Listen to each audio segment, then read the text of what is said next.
Star pictures ரியாஷிபு தயாரிப்பில் cyan விக்ரமின் வீரதீர சூரன் வெற்றி நடை போடுகிறது. இனி வீட்லயே பானிபூரி செய்யலாம் எல்லாரும். Aachi panipuri kit. Taste the Daily. Aadhav Arjuna பேசியது சரிதானே, அதுல என்ன தப்பு இருக்குன்னு நிறைய பேர் வாதத்தை முன் வச்சாங்க. அதே மாதிரி தான் இப்ப கோபிநாயனார் விவகாரத்திலையும் விசிகாவுக்குள்ளேயே நீங்க பேசுறது சரிதானே, ஆனா நம்ம திருமாவர்களுக்கு தெரிய மாட்டேங்குதே மாதிரியான ஒரு குரல்கள் இருக்கு. கேடர்ஸ் மத்தியில ஒரு குரலாவும் மேல்மட்ட மத்திய தலைவர்கள் மத்தியில ஒரு குரலாவும் விசிகவே ரெண்டா பிரிஞ்சிருக்கும். விடுதலை சிறுத்தைகளுடைய கூட்டணியை திமுக இருந்து பிரிக்க முடியல அப்படின்ற ஒரு நிலைப்பாட்டுக்கு வந்துட்டாங்கன்னா அவங்க எடுக்கக்கூடிய அடுத்த ஸ்ட்ராட்டஜி என்னன்னா விசிக கேடர்ஸ்குள்ள ஒரு ஃபிக்ஷன் ஏற்படுத்துறது, டிஎம்கே கேடர்ஸ்குள்ள ஒரு ஃபிக்ஷன் ஏற்படுத்துறது. நீங்க தலைமையில ஒன்னா இருங்க, பிரச்சனையே கிடையாது. நீங்க மேடையில ஒன்னா இருங்க, கை தூக்குங்க, நீங்க வந்து திமுக விசிக கூட்டணி அறிவிச்சுக்கங்க. கிராஸ் ரூட் லெவல்ல நான் பிரச்சனை ஏற்படுத்திட்டேன்ல, உனக்கு அந்த ஓட் ஷேரிங் நடக்காதுல்ல. நடக்கலன்னா யாருக்கு பெரிய ஆபத்துன்னா விசிக ஆபத்து. அப்போ விடுதலை சிறுத்தைகள் தனிமைப்படுத்தணும் அப்படின்ற ஒரு அஜெண்டா, பொலிட்டிக்கல் அஜெண்டா நீண்ட நாட்களாக இருக்கு. அதுக்கு பலரை பயன்படுத்துறாங்க. ஆதவர்ஜுனாவும் அப்படிதான் பயன்படுத்தினாங்க. சாதி பிரச்சனைகள் நடக்குது. இப்போ யுவராஜ் வந்து பரோல்ல வெளியில வந்து மிகப்பெரிய லெவல்ல ஒரு வரவேற்பு கொடுத்தாங்க. அந்த மாதிரி இஷ்யூஸ்லாம் மதிவதனி வந்து ஆதரிக்கிறாங்களா? கேஸ்டிஸ்டுகளுக்கு சப்போர்ட் பண்ணி எங்காவது பேசியிருக்கிறாங்களா சொல்லுங்க, நானும் சேர்ந்து விமர்சிக்கிறேன். திராவிட கட்சிகளை எதிர்த்து குரல் கொடுக்கறவங்க, திராவிட இயக்கங்களை எதிர்த்து குரல் கொடுத்தாலே நீலசங்கி அப்படின்னு சொல்லி ஒரு பச்சை குத்திடுறாங்க. இது சரியா அப்படிங்கிற ஒரு கேள்வியும் இருக்கு. தலித் பிரச்சனை நீ பேசுறன்ற ஒரே காரணத்துக்காகவே, நீ வந்து அரசு எதிர்த்து நீ கேள்வி கேட்கறன்ற ஒரே காரணத்துக்காகவே நீ உன்னை நீலசங்கின்னு சொல்லி பிராண்ட் பண்றாங்கன்னா இந்த பர்ஸ்பெக்டிவ்ல நாங்க கோபிநாயனாரோட நிக்கிறோம்.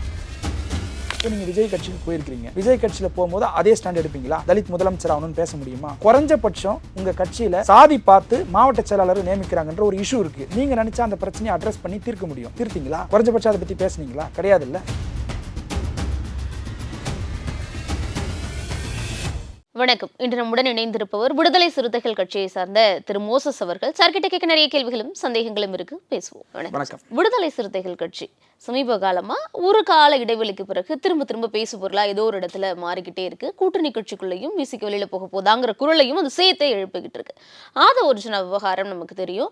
அப்போ களத்துல நான் நேர்ல வந்து விசிக்கல அந்த அம்பேத்கர் புத்தக வெளியீடு நடக்குது. அதுக்கு பிறகாக டெல்டும் டே உங்க கட்சி அலுவலகத்துல ஒரு புத்தக வெளியீடு நடக்குது. அப்போ நாங்க வந்து செய்தி சேகரிக்க வந்தப்போ பெயர் குறிப்பிட விரும்பாத மாவட்ட செயலாளர் நிறைய பேர் சொன்னது ஆதவர்ஜுனா பேசியது சரிதானே, அதுல என்ன தப்பு இருக்குன்னு நிறைய பேர் வாதத்தை முன் வச்சாங்க. ஆனா அவங்க வந்து வெளிப்படையா பேர் சொல்லவோ முகம் காட்டவோ விரும்பல. அதே மாதிரி தான் இப்ப கோபிநாயனார் விவகாரத்திலையும் விசிகாவுக்குள்ளேயே நீங்க பேசுறது சரிதானே, ஆனா நம்ம திருமாவர்களுக்கு தெரிய மாட்டேங்குதே மாதிரியான ஒரு குரல்கள் இருக்கு. கேடர்ஸ் மத்தியில ஒரு குரலாவும் மேல்மட்ட மத்திய தலைவர்கள் மத்தியில ஒரு குரலாவும் விசிக்கவே ரெண்டா பிரிஞ்சிருக்கும். இல்ல அப்படி கிடையாது. பொதுவாகவே வந்து தலித் கம்யூனிட்டின்றதே வந்து ஒரு விக்டிம் சொசைட்டியாக தான் அங்கே இருக்காங்க.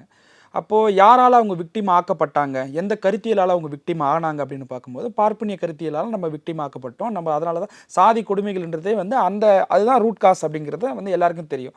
ஆனால் அதை எக்ஸிக்யூட் பண்ணுறது யார், அதை எக்ஸிக்யூஷன் பண்ணுறது யார் வந்து தலித்துகளுடைய குடியிருப்புகளை வந்து யார் தீயிட்டு கொளுத்துறது, தலித்துகளுக்கு எதிராக நடக்கக்கூடிய குற்றங்களை நிகழ்த்துறது யார், பார்ப்பனர்களை நேரடியாக வந்து நிகழ்த்துறாங்களா அப்படின்னு கேட்டால் அப்படி கிடையாது. இடைநிலை சாதியில் இருக்கக்கூடிய கேஸ்டிஸ்ட்டுங்க அந்த இஷ்யூவை தலித்துகளுக்கு எதிராக தொடர்ந்து பண்ணிக்கிட்டு இருக்காங்க. அப்படி இருக்கும்பொழுது அவங்கள பாதுகாக்கக்கூடிய வேலையை திராவிட கட்சியில் இருக்கிறவங்களோ இல்லை தீக்கால இருக்கிறவங்களோ இல்லை கம்யூனிஸ்ட் தோழர்களோ செய்கிறாங்களான்னு கேட்டால் அப்படி கிடையாது. அப்போ அந்த பிரச்சனையை அந்த இஷ்யூவை வந்து அவங்கள பாதுகாக்கக்கூடிய வேலையை ஒரு சாதி அமைப்பு செய்கிறாங்கல்ல, அதை வந்து ஒரு அரசியல் கட்சியாக பாஜக பாமக போன்ற ஆட்கள் வந்து அதை ஊக்குவிக்கிறாங்கல்ல, பப்ளிக் பொது மேடையில் வந்து சாதியை வந்து ஒரு ப்ரைடாக பேசக்கூடிய ஒரு உளவியல் இருக்குல்ல, அவங்களுக்கு எதிராக வந்து நம்மளுடைய கேடர்ஸை வந்து நம்ம வந்து திசை திருப்பணும். ஆனால் அதற்கு மாறாக நம்மளுடைய நட்பு சக்தியாக இருக்கக்கூடிய திராவிட கட்சியில் இருக்கக்கூடிய, அதாவது திராவிட கழகத்தில் இருக்கக்கூடியவங்களை தனிமதியில் தாக்குதல் நம்ம ஈடுபடுறது வந்து அது ஒரு சரியா இருக்காது. எங்க தலைவர் அழகா வந்து அமைப்பாய் திரள்வோம் புத்தகத்துல ஒரு சரியான ஒரு கருத்தை முன் வச்சிருப்பாரு. என்னன்னா நட்பு சக்தியா இருக்கக்கூடியவங்களை வந்து அவங்க கிட்ட நம்மளுக்கு ஏற்படுற அந்த நட்பு முரணை பொது வெளியில நம்ம பேசும்போது ரொம்ப கவனமா பேசணும். இல்லைன்னா நம்ம பேசக்கூடிய பாயிண்ட்டை நம்மளுடைய வந்து அரசியல் களத்தில் நம்ம எதிரியா இருக்கக்கூடியவங்க அதை பக்காவா எடுத்து பொலிட்டிசைஸ் பண்ணிடுவாங்க, அவங்க அதுக்கு பயன்படுத்திடுவாங்க. அப்போ நட்பு முரணை நம்ம பொது வெளியில விமர்சிக்கிறது முழுக்க வந்து தவிர்க்கணுமா அப்படின்னு கேட்டால் அப்படி கிடையாது. அதை விமர்சிக்கும் பொழுது அது ரொம்ப ரொம்ப நுட்பமாக அதை கையாளணும். அப்போது இங்கே கோபிநாயனார் அவர்கள் வந்து மதிவதனி பற்றி சொன்ன அந்த கருத்துக்கு அதில் வந்து ஒரு எக்ஸ்ட்ரீம் இருக்குது. அவர் தரப்பு நியாயத்தை ஒரு பக்கம் சொல்கிறார். அவர் என்ன சொல்கிறாரு, அந்த அவருக்கு இருக்கக்கூடிய அந்த கரணிப்புத்தூர் அந்த பகுதியில் அங்கே தலித் மக்கள் குடியிருக்கக்கூடிய பகுதிக்கு வந்து பட்டாவை கொடுக்கல, அங்கே இருக்கக்கூடிய வந்து புறம்போக்கு நிலத்தில் இருக்கக்கூடிய இயற்கை வளங்களை வந்து அரசே சூறையாடி சாலை போடுறாங்க, இது தப்பு அப்படின்றாரு. இப்போ அவருடைய பர்ஸ்பெக்டிவ் இருக்குல்ல, அது வந்து மக்கள் போராட்டமாக மாற்றக்கூடிய தேவை அவருக்கும் இருக்குது, எல்லா ஜனநாயக சக்திகளும் இருக்குது. அப்போ அந்த இஷ்யூக்கு ஆல்டர்னேட்டிவாக இன்னொரு பக்கமும் ஒரு வாய்ஸ் அவுட் ஒரு கருத்தை சொல்கிறாங்க. என்ன சொல்கிறாங்கன்னா, அவர் சொல்லக்கூடிய அதாவது தலித் மக்கள் வசிக்கக்கூடிய அந்த பகுதிக்கு கலெக்டர் பட்டா வழங்குவதற்கு வந்து உத்தரவு வாய்மொழியாக தெரிவிச்சிட்டாரு, அவங்களுக்கு வந்து இஷ்யூ பண்ணுறதுக்கு ரெடி. ஆனால் அதுக்கு பக்கத்தில் இருக்கக்கூடிய அரசாங்கம் வந்து மணல் எடுக்கிறாங்கல்ல, அந்த லேண்டு வந்து ரிசர்வ் ஃபாரஸ்ட் ஏரியாவுக்கு பக்கத்தில் வருது. ரிசர்வ் ஃபாரஸ்ட் ஏரியாவுக்கு பக்கத்தில் அதை வந்து குடியிருப்பு ஜோனாக மாற்ற முடியாது, சட்டத்தில் அதுக்கு இடம் கிடையாது. ரெண்டாவது, அந்த மண்ணை அரசாங்கமே எடுத்து ரோடு போடுறதுக்கு தான் பயன்படுத்துகிறாங்க, ஒரு கார்பரேட்டுக்கோ ஒரு தனி முதலாளிக்கோ கொடுக்கல. அப்போது அரசாங்கத்தில் ஒரு சட்ட விதி இருக்குது. ஒரு கவர்மெண்ட் ப்ராஜெக்ட் நடக்குதுன்னா ஒரு குறிப்பிட்ட 10 கிலோமீட்டர் டிஸ்டன்ஸில் அங்கே ஏதாவது புறம்போக்கு நிலம் இருக்குது, கவர்மெண்ட் ரிசோர்ஸ் இருக்குன்னா அதை எடுத்து பப்ளிக் பர்பஸ்க்கோசம் யூட்டிலைஸ் பண்ணலாம். இல்ல கோபிநாயனார் பேசும்போதே அதான் சொல்றாரு, போராட்டத்திலையும் சரி பேட்டிகள்லையும் சரி அதான் சொல்றாரு, நீ ரோடு போடுறதுக்கோ நெடுஞ்சாலை போடுறதுக்கோ மக்களுக்கு பயன்படுறதுக்கு ஏதாவது செய்யறேன் அப்படிங்கிறதுக்கு நீ பயன்படுத்துறேன்னா தப்பு இல்லை, ஆனா நீ குவாரி அமைக்கிறதுக்கு ஒரு கார்பரேட் கம்பெனிக்கு கொண்டு போய் கொடுக்குற அப்படிங்கிறப்போ நாங்க எப்படி அலோவ் பண்ணணும் இதை சொல்றாருல. இப்போ கோபிநாயனார் ஒரு பர்ஸ்பெக்டிவை சொல்றாரு அந்த பிரச்சனையில். இப்போ இந்த ரோடு இவங்க போடுறதே மக்களுக்காக கிடையாது, அதானியுடைய துறைமுகத்துக்கு போறது வரதுக்காக தான், வந்து டிரான்ஸ்போர்ட்டேஷனுக்காக தான் அதை போடுறாங்கன்னு சொல்றாருல. இப்போ எதிரில் இருக்கிறவங்க அங்கே இருக்கக்கூடிய டெமோக்ராட்டிக் ஃபோர்ஸ் என்ன சொல்றாங்கன்னா, கட்சிக்குள்ளவே இருக்கக்கூடிய ஒரு சிலர் என்ன சொல்றாங்கன்னா, இல்லை அப்படின்ற அவங்க முரண்படுறாங்கல்ல. இப்போ ஒரு போராட்டத்துடைய வெற்றியே எப்படி இருக்குன்னா, அந்த போராட்டத்தில் அதை ஒற்றி இருக்கக்கூடிய எல்லா ஜனநாயக சக்திகளையும் கன்வீனியன்ஸ் பண்ணி அந்த போராட்டத்துக்குள்ள கொண்டு வர்றதும், ரெண்டாவது அந்த போராட்டத்துக்கு நம்ம சார்ந்திருக்கக்கூடிய கட்சியுடைய தலைமையுடைய அங்கீகாரத்தை வாங்கி அதை விரிவுபடுத்துறதும், அதுதான் போராட்டத்துடைய வெற்றியாக இருக்க முடியும். அதற்கு மாறா இந்த போராட்டத்துக்கு இவங்க வரல, மதிவதனி வரல, இவங்க குரல் கொடுக்கல அப்படின்னு சொல்லிட்டு தனி மனித தாக்குதலில் ஈடுபடுறதுன்றது வந்து சரியா இருக்காது. அந்த கருத்தில் நான் தோழர் கோபிநாயனாருடைய கருத்தோடு நான் முரண்படுறேன். அதில் எனக்கு உடன்பாடு கிடையாது. ஏன் அப்படி நான் சொல்கிறேன்னா, அதுக்கு அங்கேருந்து ஒரு கவுண்டர் தாக்குதல் வரும். அவங்க கேட்பாங்க, பதிலுக்கு கேட்பாங்க. இப்போ நீங்கள் வந்து மும்மொழி கொள்கைக்கு என்ன பேசுனீங்க, டீலிமிட்டேஷன் இஷ்யூக்கு நீங்கள் என்ன பேசுனீங்க, சரி அதெல்லாம் கூட விட்டுருவோம். தலித் ஓரியன்ட் இஷ்யூவை வேங்கவயல் பிரச்சனைக்கு நீங்கள் வேங்கவயலுக்கு போனீங்களா, நான்குநேரி இஷ்யூக்கு நீங்கள் குரல் கொடுத்தீங்களா, அப்புறம் வந்து இந்த மாதிரி தலித் ரிலேட்டடாக நடந்து இருக்கக்கூடிய கிரைமுக்கு இப்போ புல்லட்டை ஓட்டினாங்கன்ட்டு ஒருத்தனை கையை வெட்டினாங்க. இப்போ அந்த இஷ்யூக்கு வந்து நீங்கள் ஏன் வந்து ஃபீல்டுக்கு போகல அப்படின்ற கொஸ்டினை பெரியாரிஸ்ட்டுக்கு சிலர் இவங்க மேலே எழுப்ப ஆரம்பிப்பாங்க. அப்போ இது என்ன ஒரு பிரச்சனை ஏற்படுத்தும்னா, தேவையில்லாத இவங்க அவங்க மேலே கிரிட்டிசைஸ் பண்ணுறதும் அவங்க இவங்க மேலே கிரிட்டிசைஸ் பண்ணுறதும், இது வந்து தேவையில்லாத ஒரு டாப்பிக்காக தான் இருக்கும். இது ஒரு தேவையற்ற விவாதமாக தான் இருக்கும். அவங்களுக்கு ஒரு பர்ஸ்பெக்டிவ் இருக்குங்க, அந்த பிரச்சனைக்கு அவங்க குரல் கொடுக்குறாங்க. நீ ஏன் இங்கே வரல அப்படின்னு சொல்லி நம்ம கேட்க முடியாது. அவங்க மதிவதனுடைய கேரக்டர் என்ன, மதிவதனுடைய பொலிட்டிக்கல் கேரக்டர் என்ன, அவங்க எங்கேயாவது வந்து தலித் மக்களுக்கு எதிரான ஒரு கருத்தை ஒரு ஸ்டாண்ட் எடுத்திருக்கிறாங்களா, பொதுவெளியில் பேசியிருக்கிறாங்களா, அப்படி தலித் மக்களுடைய பிரச்சனையை வந்து இப்போ கேஸ்டிஸ்ட்டை ஆதரித்து ஏதாவது பேசியிருக்கிறாங்களா? மதிவதனி எனக்கு தனிப்பட்ட முறையில் தெரியும். நாங்களும் மதிவதனி காலேஜ் மேட். நான் ஒரு இன்சிடென்ட்டை சொல்கிறேன். நம்ம டாக்டர் அம்பேத்கர் லா காலேஜ் சென்னையிலிருந்து இடமாற்றினாங்க. காலேஜ் வந்து பட்டப்பெருமந்திற்கும் புதுப்பாக்கத்துக்கும் இடமாற்றம் செய்யும்பொழுது அதுக்கு மாணவர்கள் கிட்டத்தட்ட நாங்கள் வந்து ஒரு 16 நாள் உள்ளிருப்பு போராட்டம் நடத்தினோம், வகுப்புலாம் புறக்கணிச்சிட்டு. அப்போது அந்த போராட்டத்துடைய முடிவில் ஒரு நாள் வந்து இரவு நேரங்களில் காவல்துறை வந்து என்ன பண்ணுறாங்க, அந்த போராட்டத்தை கலைக்கிறதுக்கு திட்டமிட்டு உள்ளே வந்து பிரச்சனை பண்ணுறாங்க. அந்த இஷ்யூ கேட்டு நாங்கள் எல்லாருமே புரசவாக்கம் லா காலேஜோட ஹாஸ்டலில் இருக்கிறோம். நானும் என்னுடைய நண்பர் வந்து தமிழ்குமரன் சொல்லிட்டு நாங்கள் எல்லாரும் ஹாஸ்டலில் இருக்கோம். இப்போ நாங்கள் அந்த இஷ்யூ கேட்டு நாங்கள் காலேஜுக்கு வரோம். நைட்டு நாங்கள் வரும்போது 1:30 மணி இருக்கும். அங்கே வரும்போது அங்கே இருந்த ஒரே ஒரு மாணவி யார் தெரியுமா? மதிவதனி மட்டும்தான் இருந்தாங்க. மீதெல்லாம் மாணவர்கள் இருந்தாங்க. நான் சொல்கிறது ஃபீமேல் மாணவி ஒரே ஒருத்தர் மதிவதனி மட்டும்தான் இருந்தாங்க. அப்போ அவங்க ஒரு போராட்டத்தில் எவ்வளோ வந்து டெடிகேட்டடாக உறுதித்தன்மையோடு இருப்பாங்க அப்படிங்கிறத நான் கூட இருந்து பார்த்துருக்குறேன். நாங்கள் எல்லோரும் ஒரே பேட்ச்மேட், எனக்கு தெரியும் பர்சனலாக அவங்களுடைய பொலிட்டிக்கல் கேரக்டர் எனக்கு தெரியும். அப்போ அவங்க எங்கேயாவது தலித் இஷ்யூஸ்க்கு அகேன்ஸ்டான ஒரு ஸ்டாண்ட் எடுத்துருக்கிறாங்களா? சாதி பிரச்சனைகள் நடக்குது, இப்போ யுவராஜ் வந்து பரோலில் வெளியில் வந்து மிகப்பெரிய லெவலில் ஒரு வரவேற்பு கொடுத்தாங்க. அந்த மாதிரி இஷ்யூஸ்லாம் மதிவதனி வந்து ஆதரிக்கிறாங்களா? கேஸ்டிஸ்ட்டுகளுக்கு சப்போர்ட் பண்ணி எங்கேயாவது பேசியிருக்கிறாங்களா? சொல்லுங்கள், நானும் சேர்ந்து விமர்சிக்கிறேன். அப்படி எங்கேயுமே நடக்காத பொழுது நான் மதிவதனியை கூப்பிட்டேன், அவங்க இதுக்கு வரல, அதனால் நான் வந்து மதிவதனியை வந்து தனி மனித தாக்குதலில் ஈடுபடுவேன்னு சொல்கிற ஒரு கருத்தில் நம்மளுக்கு உடன்பாடு கிடையாது. கண்டிப்பாக. அது கோபிநாயனார் அவர்கள் வந்து மதிவதனி குறித்து பேசினதோ அவங்க பெயரை பயன்படுத்தினதோ இதெல்லாம் கூட விமர்சனத்துக்குள்ளாத. அது சொல்ல போனால் அவரை மேடையில் வச்சுக்கிட்டே திராவிட கட்சிகளோட நமக்கு நிறைய முரண்கள் இருக்குது, அவங்க கொள்கைகளோட நம்ம ஒத்து போல, என்னுடைய முன்னாள் பேச்சுக்களை போய் எடுத்து பாருங்க. இருந்தாலும் நம்ம ஒட்டுமொத்தமாக நாட்டில் மக்களுக்கு எதிரான ஒரு சக்தியாக ஒரு பாசிசம் இருக்கிறப்போ அவங்கள எதிர்க்கணும்னா நம்ம நட்பு முரண்கள் இருந்தாலும் கொஞ்சம் போக வேண்டிய இணக்கமான சூழல் இருக்குன்னு திருமாவளவன் ஒரு லெசனை எடுக்கிறாரு. இது ஒரு பக்கம் இருந்தாலும் தலித் மக்களுக்கு எதிரான ஏதாவது ஒரு பிரச்சனைகள் நடந்ததுன்னா அதுக்காக திராவிட கட்சிகளை எதிர்த்து குரல் கொடுக்குறவங்க, திராவிட இயக்கங்களை எதிர்த்து குரல் கொடுத்தாலே நீலசங்கி அப்படின்னு சொல்லி ஒரு பச்சை குத்திடுறாங்க. இது சரியா அப்படிங்கிற ஒரு கேள்வியும் இருக்குல்ல. இதை நான் ஏற்கல. அதாவது நீலசங்கின்னு சொல்லி பிராண்டிங் பண்றாங்கல்ல, அந்த சப்ஜெக்ட்ல எனக்கு உடன்பாடு கிடையாது. தலித் மக்களுடைய பிரச்சனையை நாங்கள் பேசுறோம், அதை நாங்கள் வாய்ஸ் அவுட் பண்றோம் அப்படின்னா அதுக்கு வந்து அந்த பிரச்சனைக்கான ரூட் காஸ் எதுன்றதை தெரிஞ்சு அதை சரி செய்யறது தான் வந்து ஒரு ஜனநாயக சக்தியுடைய வந்து ஒரு ஆக்கப்பூர்வமான நடவடிக்கையாக இருக்கும். நீ பேசுற தலித் பிரச்சனை நீ பேசுறன்ற ஒரே காரணத்துக்காகவே, நீ வந்து அரசு எதிர்த்து நீ கேள்வி கேட்குறன்ற ஒரே காரணத்துக்காகவே நீ உன்னை நீலசங்கின்னு சொல்லி பிராண்ட் பண்றாங்கன்னா இந்த பர்ஸ்பெக்டிவ்ல நாங்கள் கோபிநாயனரோட நிற்கிறோம். அந்த பிரச்சனை வந்து நாங்கள் அதை வந்து இல்லை அதுலேயும் அரசியல் இருக்கு அப்படின்னு நாங்கள் அதை கடந்து போக விரும்பல. ஆனால் ஒரு சிலர் இருக்காங்க, தலித் கம்யூனிட்டி, தலித் அந்த கம்யூனிட்டின்ற அந்த பிளே கார்டை கையில் வச்சுட்டு இருக்கிற ஒரே காரணத்துக்காகவே எங்கள் கட்சியை விமர்சிக்கக்கூடியவங்களும் இருக்கிறாங்க. உதாரணத்துக்கு ஏர்போர்ட் மூர்த்தி போன்ற ஆட்கள்லாம் பக்காவா வந்து பாஜகவுடைய ஆதரவாளர்கள். அப்போ ஜான் பாண்டியன் போன்ற ஆட்கள்லாம் பக்காவா பிஜேபியை வந்து டைரக்டாகவே சப்போர்ட் பண்ணுறாங்க, பொலிட்டிக்கலாக அவங்கள சப்போர்ட் பண்ணுறாங்க. ஸோ அந்த டைமில் அவங்கள வந்து இப்போ எங்களை சொல்கிறாங்கல்ல, எங்களை நீலசங்கின்னு சொல்லக்கூடியவங்க இருக்காங்களா, அவங்க யாரை பிராண்ட் பண்ணனா நேரடியாக வந்து தலித் இஷ்யூவில், தலித் வெல்ஃபேரில், தலித்துறை எம்பவர்மெண்ட்டில் கொஞ்சம் கூட அக்கறை இல்லாமல் வெறும் வந்து தனி மனிதனுடைய வளர்ச்சியில் மட்டுமே கவனம் செலுத்திக்கிட்டு, தனி மனிதனுடைய பொருளாதார லாபத்தில் மட்டுமே கவனம் செலுத்திக்கிட்டு பாசிசத்தோட போட்டு இணங்குறாங்கல்ல, அவங்கள நீங்கள் கொஸ்டின் பண்ணுங்க, அவங்கள வந்து விமர்சனம் பண்ணுங்க. ஆனால் தலித் இஷ்யூஸை வந்து ஆக்கப்பூர்வமாக அட்ரஸ் பண்ணுறவங்கள நீங்கள் இப்படி பிராண்ட் பண்ணி அனுப்பிட்டீங்கன்னா அப்புறம் அதுக்கு ஒரு கவுண்டர் வரும். அப்போ நீங்கள் என்ன, நாங்கள் நீல சங்கினா நீங்கள் மட்டும் என்ன, நீங்கள் என்ன கருப்பு சங்கியா அப்படின்ற மாதிரி அப்படி ஒரு கேள்வி வரும். நீங்கள் என்ன சிவப்பு சங்கியா? அப்போ இப்படிலாம் கிடையாது. இங்கே வந்து கம்யூனிசமும் சரி, பெரியாரிசமும் சரி, அம்பேத்கரிசமும் சரி, தத்துவங்கள் வெவ்வேறாக இருந்தால் கூட இதோடைய டெஸ்டினேஷன், இதோட ஜேர்னி வந்து ஒரே ஒரு பாயிண்ட் தான், சோஷியல் ஜஸ்டிஸ் தான். வல்னரபிள் கம்யூனிட்டியை எம்பவர்மெண்ட் பண்ணணும். இங்கே இருக்கக்கூடிய கேஸ்ட் டிஸ்கிரிமினேஷனை எல்லாமே நம்ம வந்து அடித்து ஒழிக்கணும். நீங்கள் ஒரு இஷ்யூ எடுத்துக்கங்களேன், கேஸ்ட் இந்தியா முழுவதும் இருக்கக்கூடிய ஒரே டிஸ்கிரிமினேஷன் பேரலெல்லாம் கேஸ்ட் டிஸ்கிரிமினேஷன் காஷ்மீர்லேருந்து கன்னியாகுமரி வரைக்கும் இருக்குது.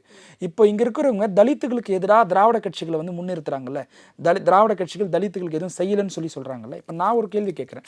நான் என்ன கேட்குறேன்னா, மகாராஷ்டிராவில், உத்தரப்பிரதேஷில், ராஜஸ்தானில், வட இந்தியாவில் இருக்கக்கூடிய ஏதாவது ஒரு மாநிலத்தை எடுத்துக்கோங்க, எல்லாருக்கும் ஒரே நேரத்தில் தானே சுதந்திரம் கிடைச்சிது.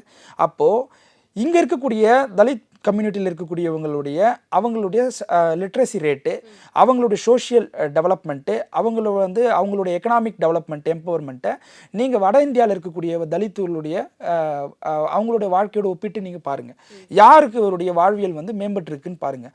அப்போது திராவிட கட்சிகள் வந்து இங்கே அவங்க ஒரு சில விஷயங்கள் செஞ்சுருக்கிறாங்கல்ல, அதை முற்றிலுமாக நம்ம புறந்தள்ளிட்டு இங்கே தலித்துகளுக்கு எதிரானவர்கள் யாருன்னா இங்கே இருக்கக்கூடிய திராவிட கட்சிகள் தான் சொல்கிறதுன்றது வந்து திசை திருப்பக்கூடிய செயல். அதை தான் சீமான் வந்து திட்டமிட்டு பார்த்துட்டு இருக்கிறார். அந்த பார்ப்பனியத்துடைய சூழ்ச்சி வழியே எங்கே இருக்குன்னா, ஒரு போலியான வந்து எதிரியை நம்ம கையில் கொடுத்துருவாங்க. நம்ம யாரால பாதிக்கப்பட்டோமோ அவங்களை எதிர்த்து நம்ம போரிடாமல், அவங்களை எதிர்த்து நம்ம பேசாமல், நம்ம கிட்ட ஆர்டிஃபிஷியலான ஒரு எனிமி, இவங்க தான் அவங்களுடைய எதிரி பாருங்கன்னு சொல்லி நம்ம கையில் கொடுத்துருவாங்க. அவங்கள எதிர்த்தே நம்ம கடைசி வரைக்கும் பேசிட்டு இருப்போம். ஆனால் உண்மையான எதிரி யாரோ அவங்கள நம்ம எதிர்த்து பேச மாட்டோம். அப்போ இந்த மாதிரி ஒரு போலியான எதிரியை உருவாக்கி கையில் கொடுக்க வேண்டிய வேலையை ஆண்டாண்டு காலமாக செஞ்சுட்டே இருக்கிறாங்க. அது இப்போ வந்து திராவிடத்தை எடுத்துன்னு வந்து நம்ம கையில் கொடுக்குறாங்க. ஆனால் அப்படி கிடையாது. திராவிட தத்துவம் தலித் மக்களுக்கு எதிரானதான்னு கேட்டால் அப்படி கிடையாது. திராவிட தத்துவம் வந்து சாதியை ஊக்குவிக்கிறாங்களா எங்கேயாச்சும்? கேஸ்ட் டிஸ்கிரிமினேஷன்லாம் இருக்கணும்னு சொல்லிட்டு எங்கேயாவது வந்து கோட்பாட்டு லெவலில் இருக்குதா? இப்போது திராவிட கட்சிக்குள்ளே இருக்கக்கூடிய ஒரு சிலர் அதை கடைப்பிடிக்கிறாங்க, அந்த மனநிலையில் இருக்கிறாங்கன்னா அதுதான் யதார்த்தம். மூர்த்தி சில கருத்துக்களை, அமைச்சர் மூர்த்தி அவர்கள் சில கருத்துக்களை தெரிவிச்சிருந்தார். அந்த கருத்துக்களோட விசிக உடன்பட்டுச்சா? எங்கள் கட்சியுடைய துணை பொதுச் செயலாளர் வன்னியரசன் பல மேடைகளில் வந்து டைரெக்டாக பேர் சொல்லியே மூர்த்தி அவர்களை விமர்சித்தார். அங்கே இருக்கக்கூடிய வந்து மதுரை கலெக்டர் சங்கீதா அவர்களை விமர்சித்தோம்.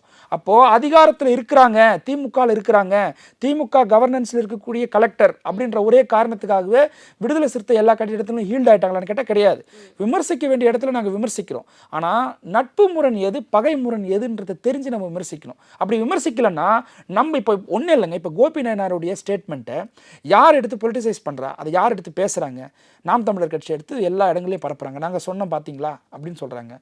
அப்புறம் பாஜகவில் இருக்கிறவங்க அதுக்கு ஆதரவு கொடுக்குறாங்க. பாஜகவுடைய பின்புலத்தில் இயங்கக்கூடிய ஊடகங்கள் டைரெக்டாக அவரை கூப்பிட்டு எடுத்து இன்டர்வியூ எடுக்கிறாங்க, அதை எடுத்து ப்ரொமோட் பண்ணுறாங்க, பேசுகிறாங்க. அப்போது நம்ம பேசக்கூடிய ஒரு பொலிட்டிக்கல் ஸ்டாண்டு, பேசக்கூடிய ஒரு பொலிட்டிக்கல் ஸ்டேட்மெண்ட்டு, நம்மளுடைய பிரதான எதிரி அதை எடுத்து வந்து பயன்படுத்துகிறான், அவன் வேற மாதிரி ஒரு திசைக்கு கொண்டு போகிறான்னு நம்ம ரியலைஸ் பண்ணும்போது நம்ம அந்த கருத்துலேருந்து ஸ்கிப் ஆகணும் மீன்ஸ் இஷ்யூவை ஸ்கிப் ஆகிறது கிடையாது, அந்த ஸ்டாண்டை வந்து அவனை விமர்சிக்கணும். அப்போ நம்ம அவனுக்கு ஆதரவாகவும் சில இடங்களில் நம்ம போகிறோம், அவங்க அந்த கருத்தோடு நம்ம ஈல்டாகிறோம், அவங்க கூப்பிட்ற இடத்துக்கு நம்ம போயிட்டு நம்ம பேட்டி கொடுக்குறோம் அப்படின்னா அது தொடர்ச்சியாக இருக்குதுன்னா அது கட்சிக்கு எதிரான ஒரு நிலைப்பாடாக தானே பார்க்கப்படுது. இல்லை, இப்போ திராவிட கட்சிகளாக இருக்கட்டும், திமுகவாக இருக்கட்டும், ஏன் ஆட்சி அதிகாரத்தில் இருக்கக்கூடிய அமைச்சர்கள், அதிகாரிகள்னு எல்லாருக்கும் எதிர்த்து நாங்கள் குரல் கொடுக்க தான் செய்கிறோம் அப்படின்னு சொல்றீங்க. ஆனால் நீங்கள் இந்த பக்கம் நீங்கள் குரல் கொடுக்குறேன்னு சொல்றீங்க, இன்னொரு பக்கம் பார்த்தா தொடர்ந்து தலித் சமுதாய மக்களுக்கு எதிரான அடக்குமுறைகள் இல்லைன்னா அவங்களுக்கு எதிரான வன்முறைகளுங்க தொடர்ந்து நடக்குது. ஒவ்வொரு விஷயமும், அதுவும் குறிப்பாக மாணவ சமுதாயத்து மேலே நடக்கக்கூடிய விஷயங்கள், கபடியாக இருக்கட்டும், இல்லைன்னா பைக் ஓட்டுனதுக்காக இருக்கட்டும், இல்லைன்னா நல்லா படிக்கிறாங்கிறதுக்காக இருக்கட்டும், இப்படி தொடர்ந்து வெட்டு குத்துக்கள்னு இந்த மாதிரி பார்க்குறப்போ அப்போ போதிய அளவுக்கு ஒரு எதிர்ப்பு குரல் வந்து விசிகா கிட்ட இல்லையா, இல்லைன்னா சரியான விதத்துல அதை பதிவு பண்ணலையா அப்படிங்கிற ஒரு கேள்வி வருது. இல்ல சரியான விதத்துல தான் நாங்கள் பதிவு பண்றோம் அப்படின்றதுக்கான உதாரணத்தை சொல்ற பாருங்களேன்.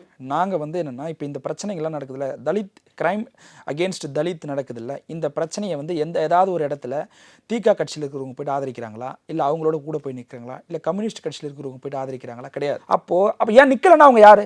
நிற்கலன்னா அவங்க நம்மளுடைய நட்பு சக்தி, அவங்கள பொது வெளியில் விமர்சிக்கிறத தவிர்க்கணுன்றது தான் நம்ம சொல்கிறோம். ஆனால் அந்த கிரைமை நடக்கிறதுக்கு காரணமாக இருக்கிறவங்க யார், அதுக்கு வந்து ரூட் காஸ் எங்கேருந்து வருது? அப்போ யாருன்னா பொது வழியிலேயே சாதியை உயர்த்தி பேசக்கூடிய ஒரு மனநிலையில் ஒரு அரசியல் கட்சியை அதை பண்ணுறாங்க. பாட்டாளி மக்கள் கட்சி வந்து சாதி ஒரு அழகிய சொல்லுன்றாங்க, கேஸ்ட்லாம் இருக்கணும்னு சொல்கிறாங்க. ஆர்எஸ்எஸ் கேஸ்ட் சாதி ரீதியாக வந்து மாநாடு நடத்துகிறாங்க.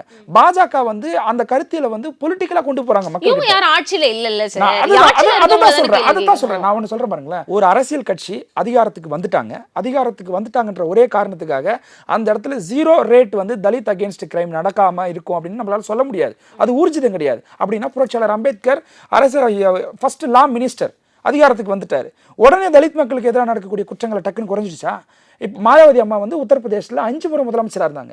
அவங்க ஆட்சி பீரியட்ல வந்து ஒரு தலித் முதலமைச்சர் ஆகிட்டாங்கன்ற ஒரே காரணத்துக்காக தலித்துக்கு எதிராக நடக்கக்கூடிய குற்றங்கள் எல்லாமே 0 கிரைம் ரேட்டுக்கு வந்துருச்சா?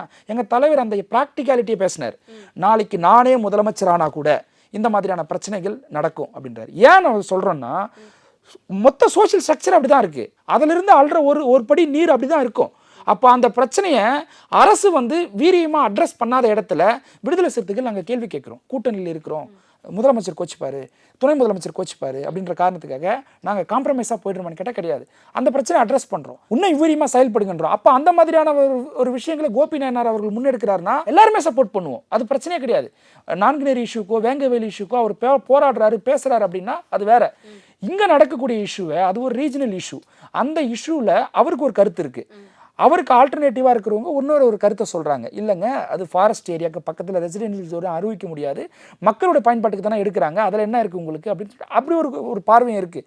அப்போது எதிரில் இருக்கக்கூடியவங்களை நீங்கள் கன்வின்ஸ் பண்ணி போராட்டத்துக்கு கொண்டு வந்து அவனையும் சேர்த்து கொண்டு போகிறது தான் தலைமைத்துவம்.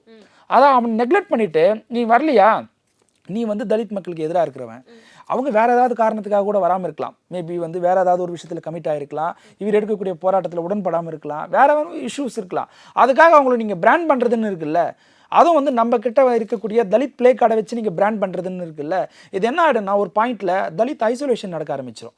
தலித் ஐசோலேஷன்ன்றது வந்து ரொம்ப ரொம்ப டேஞ்சரான ஒரு விஷயம். எங்கள் தலைவர் எடுக்கக்கூடிய முயற்சி என்னென்னா, ஊருக்கும் சேரிக்கும் இடையில வந்து ஒரு பாலத்தை ஏற்படுத்த முயற்சிக்கிறார். நீ என்னுடைய போராட்டமே உன்னோட வந்து இணையிறது தான்றார். எங்களுக்கு இடம் இல்லையா? தலித் மக்கள் குடியிருக்கக்கூடிய பகுதியில் நான் இடம் பற்றாக்குறையா இருக்கு, நினைச்சா நாங்கள் கல்வெட்டு கட்டிக்கலாம்ல, நினைச்சா நாங்கள் கொடியேற்றிக்கலாம்ல, நாங்கள் ஏன் ஊர் பகுதியில் வந்து கொடியேற்றணும்னு சொல்லி விருப்பப்படுறோம்? உன்னோட வந்து நான் இணையன்றது தான் என்னுடைய போராட்டமே. Self isolation is more danger then isolation. Already தனிமைப்படுத்தி வைக்கப்பட்ட ஒரு சமூகம், அதை கொண்டு வந்து மெயின் ஸ்ட்ரீமோட இணைக்கக்கூடிய ஒரு வேலையை தான் நம்ம விசிகா பண்ணிட்டு இருக்கு. அப்போ நீங்கள் அதை திருப்பி பின்னோக்கி நம்மளோட அந்த ஜேர்னியில் நம்மளுக்கு நட்பு சக்தியாக இருக்கக்கூடிய திகாவையோ கம்யூனிஸ்ட் கட்சிகளையோ நீங்கள் வந்து விமர்சிச்சுட்டே இருந்தோம்னா நம்ம ஐசோலேட் பண்ணப்படுவோம். நம்ம ஐசோலேட் பண்ணப்பட்டால் அது யாருக்கு சந்தோஷம், யாருக்கு வந்து அது பெனிஃபிட்னா ஆப்வியஸ்லி வந்து பிஜேபிக்கும் பாமகக்கும் தான். இங்கே ஒரு மிகப்பெரிய சதி திட்டம் நடக்குது. என்ன சதி திட்டம் நடக்குதுன்னா, விடுதலை சிறுத்தைகளுடைய கூட்டணியை திமுக இருந்து பிரிக்க முடியல அப்படின்ற ஒரு நிலைப்பாட்டுக்கு வந்துட்டாங்கன்னா அவங்க எடுக்கக்கூடிய அடுத்த ஸ்ட்ராட்டஜி என்னன்னா, விசிகாவுடைய ஓட் ஷேரிங் திமுக போகக்கூடாது, திமுகவுடைய ஓட் ஷேரிங் விசிகாக்கு வரக்கூடாது. அப்படி திமுகவுடைய ஓட் ஷேரிங் விசிகாக்கு வரலன்னா என்ன நடக்கும்னா கட்சியுடைய அங்கீகாரம் அடுத்தடுத்த தேர்தலில் கேன்சல் ஆகிடும். ஏன்னா இப்போ இருக்கக்கூடிய சட்டத்திட்டத்துக்கு உட்பட நீங்கள் ஒரு முறை அங்கீகாரம் வாங்கிட்டீங்கன்னா அந்த அங்கீகாரம் வந்து உங்களுக்கு லைஃப் டைம் கிடையாது, பர்பச்சுவல் கிடையாது. அந்த அங்கீகாரத்தை தக்க வைக்கிறதுக்கு நீங்கள் இன்னும் கடுமையாக உழைக்க வேண்டிய தேவை இருக்குது. அப்போ அந்த ஓட் ஷேரிங் நடக்குது இல்லை, அந்த ஓட் ஷேரிங் எங்கேருந்து நடக்குது? கிராஸ் ரூட் லெவலில் நடக்குது. திமுகவில் இருக்கக்கூடியவனோ விசிகாவில் இருக்கக்கூடியவனோ கிராஸ் ரூட் லெவலில் அந்த ஓட் ஷேரிங் நடக்குது. அப்போ அந்த ஓட் ஷேரிங்கை டேமேஜ் பண்ணு. அப்போ விசிகா கட்சிக்குள்ளே இருக்கக்கூடிய கேடர்ஸ் மத்தியில் திமுக வந்து ஒரு ஆன்டி தலித் மூமெண்ட்டு, அவங்க தான் உங்களுக்கு எதிரி, பாஜக அவங்கெல்லாம் கிடையாது. அப்போ ஃபேசிஸ்டத்தை டைல்யூட் பண்ணுறது, திமுகவே ஃபேசிஸ்ட் கட்சியாக பிராண்ட் பண்ணுறது. ஃபேசிஸ்டத்துக்கு ஒரு இன்டர்நேஷனல் டெஃபினேஷன் இருக்குது. அந்த இன்டர்நேஷனல் டெஃபினேஷனை கொண்டு வந்து யாரெல்லாம் எனக்கு பிடிக்கல அவங்களாம் நான் ஃபேசிஸ்ட் விமர்சிக்க முடியுமா? எனக்கு விஜய் பிடிக்கல, விஜய் ஃபேசிஸ்ட். எடப்பாடி பிடிக்கல, எடப்பாடியும் ஃபேசிஸ்ட். ஓபிஎஸ் பிடிக்கல, அவரையும் சேர்த்துக்க ஃபேசிஸ்டா, இப்படி நான் சொல்லிட முடியுமா? அது வந்து ஃபேசிசத்தை வந்து டைல்யூட் பண்ணக்கூடிய விஷயம். அப்போது இந்த மாதிரி வந்து விசிகா கேடர்ஸ்குள்ளே ஒரு ஃபிக்ஷன் ஏற்படுத்துறது, டிஎம்கே கேடர்ஸ்குள்ளே ஒரு ஃபிக்ஷன் ஏற்படுத்துறது. அப்போ இப்படி பண்ணிட்டா நீங்கள் தலைமையில் ஒன்றா இருங்க, அது பிரச்சனையே கிடையாது. நீங்கள் மேடையில் ஒன்றா இருங்க, கை தூக்குங்க, நீங்கள் வந்து திமுக விசிகா கூட்டணின்னு அறிவிச்சுக்குங்க, சந்தோஷம். கிராஸ் ரூட் லெவலில் நான் பிரச்சனை ஏற்படுத்திட்டேன்ல, உனக்கு அந்த ஓட் ஷேரிங் நடக்காதுல்ல. நடக்கலைன்னா யாருக்கு பெரிய ஆபத்துன்னா விசிகா ஆபத்து. ஓகே, இதெல்லாம் உண்மையாவே நீங்க சொல்றது திமுக விசிகா இந்த கூட்டணி மேல்மட்ட அளவில் இருந்தாலும் கீழே இந்த ஓட் ஷேரிங் இருக்கக்கூடாதுங்கிறதுக்காக திட்டமிட்டு செய்யப்படுற செயல்னா யார் செய்யறான்னு நினைக்கிறீங்க? இங்க இருக்கக்கூடிய சாதி அமைப்புகள் தான். பாஜக செய்யுது, பாட்டாளி மக்கள் கட்சி செய்யுது. இப்போ விடுதலை சிறுத்தை கட்சி வந்து திமுக கூட்டணியிலேருந்து வெளியில் வருதுன்னு வச்சுங்களேன். திமுக வந்து விசிகா போயிடுச்சுன்ட்டு அவங்க வந்து சோகமாக இருப்பாங்களா? அவங்க வந்து வருத்தப்பட்டு இருப்பாங்களா? அந்த இடத்த டக்குன்னு யார் நிரப்புவா? அரசியல் தெரிஞ்ச எல்லாருக்குமே தெரியும் பிஎம்கே உள்ளே போகும்னு சொல்லிட்டு. பிஎம்கே உள்ளே போனால் இப்போ விடுதலை சிறுத்தை கட்சி வெளியில் வராங்க. What is next? என்ன பண்ண முடியும்? இப்போ அடுத்தது வந்து எடப்பாடி நம்பி போக முடியுமா? எடப்பாடி வந்து பாஜக எதிர்ப்பு மனநிலையில் உறுதியாக இருக்கக்கூடிய ஒரு வல்லமை மிக்க தலைவரா எடப்பாடி? அப்படி கிடையாது, அவராலேயே சொல்ல முடியல. அப்போது விடுதலை சிறுத்தைகள் தனிமைப்படுத்தணும் அப்படின்ற ஒரு அஜெண்டா, பொலிட்டிக்கல் அஜெண்டா நீண்ட நாட்களாக இருக்குது. அதுக்கு பலரை பயன்படுத்துகிறாங்க. ஆதவர்ஜனாவும் அப்படி தான் பயன்படுத்தினாங்க. ஆதவர்ஜனாவுக்கிட்ட நான் ஒரு கேள்வி கேட்குறேன். நீங்கள் விடுதலை சிறுத்தை கட்சியில் இருக்கும்போது நீங்கள் என்ன சொன்னீங்க? தலித் தலைமை வேணும், எனக்கு தலித் முதலமைச்சராக வரணும், தலித்துகளுக்கு எதிரான குற்றங்கள் அதிகமாக நடக்குது, தலித்துகளுக்கு பவர் இல்லை, பொலிட்டிக்கல் பவரை கொடுக்க மாட்டேன்றாங்க, அதெல்லாம் வந்து சரி செய்யறதுக்கு யாருன்னா வேற யாரும் கிடையாது, நான் வந்திருக்கிறேன், நான் தான் அதுக்கான தீர்வு கொடுக்க போகிறேன்ற லெவலுக்கு பேசுனீங்க. சந்தோஷம். எங்கள் கட்சியில் இருக்கக்கூடிய முக்காவாசி கேடர்ஸ் உங்களை ஆதரிச்சாங்க, கிராஸ் ரூட் லெவலில் இருக்கிறவங்க. இப்போ நீங்கள் விஜய் கட்சிக்கு போயிருக்கிறீங்க. விஜய் கட்சியில் போகும்போது அதே ஸ்டாண்ட் எடுப்பீங்களா? தலித் முதலமைச்சர் ஆகணும்னு பேச முடியுமா? குறைஞ்சபட்சம் உங்கள் கட்சியில் சாதி பார்த்து மாவட்ட செயலாளர் நியமிக்கிறாங்கன்ற ஒரு இஷ்யூ இருக்குது. அந்த இஷ்யூவை நீங்கள் விஜய் கட்சிக்குள்ளே தாவேக்கால பொலிட்டிக்கலாக ஒரு ஹைரார்கி போஸ்டிங்கில் இருக்கிறீங்க. நீங்கள் நினச்சா அந்த பிரச்சனையை அட்ரஸ் பண்ணி தீர்க்க முடியும். தீர்த்தீங்களா? குறைஞ்சபட்சம் அதை பற்றி பேசுனீங்களா? கிடையாதுல்ல. அப்போது இவங்க வந்து என்னென்னா இடத்துக்கு ஏற்ற மாதிரி அவங்களுடைய வந்து பொலிட்டிக்கல் வெர்ஷனை செட் பண்ணிப்பாங்க. அங்கே போனால் வேறு மாதிரி மாறிடுவாங்க. விசிகா அப்படி கிடையாது.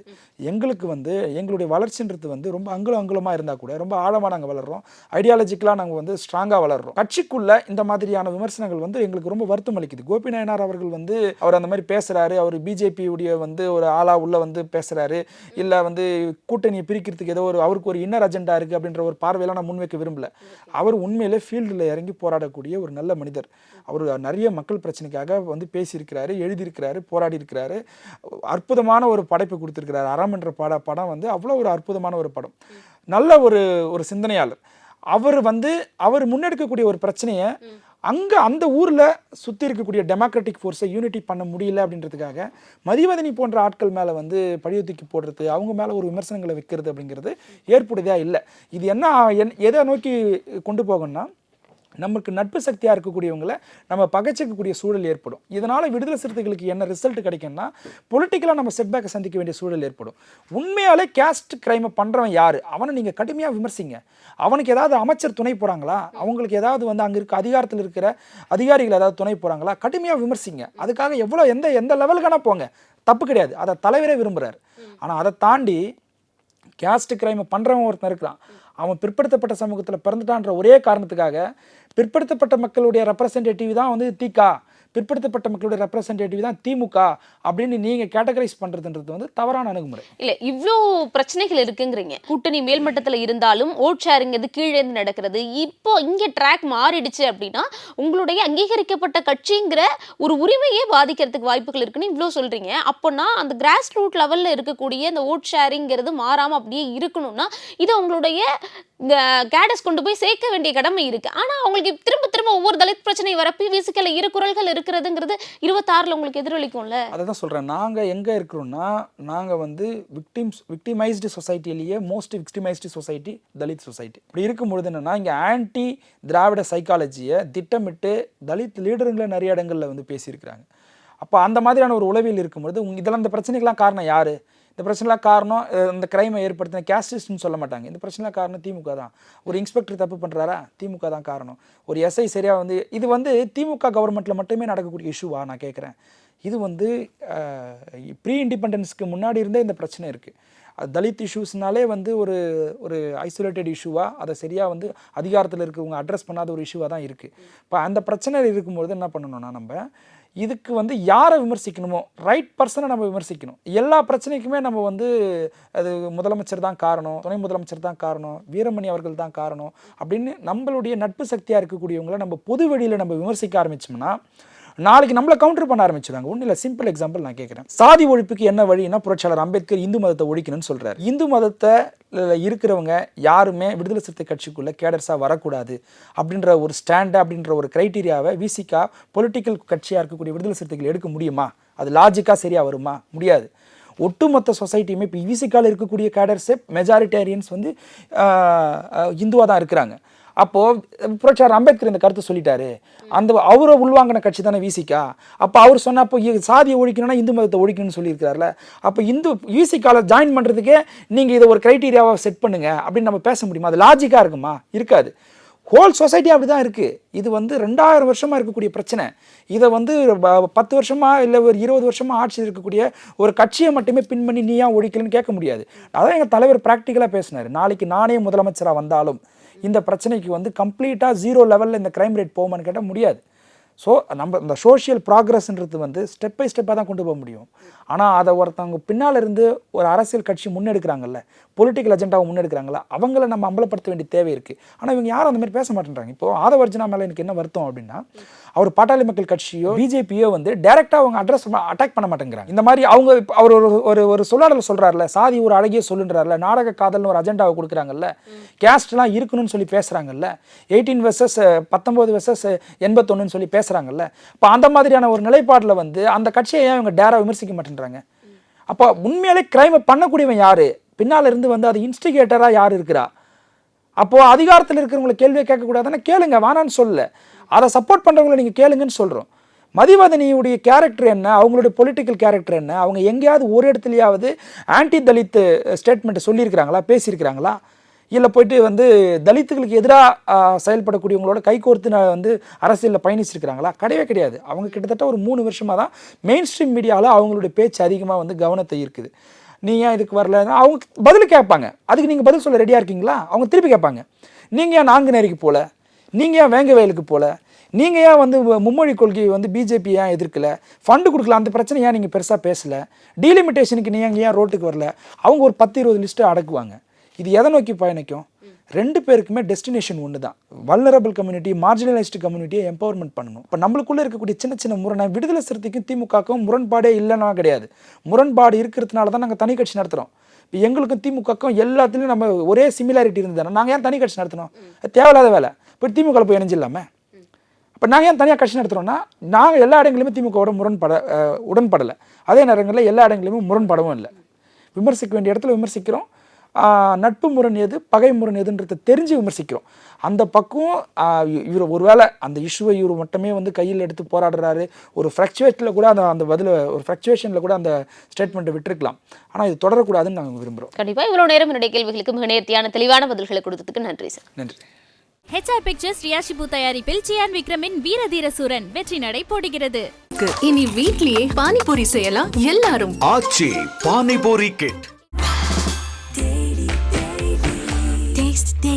Taste the Daily.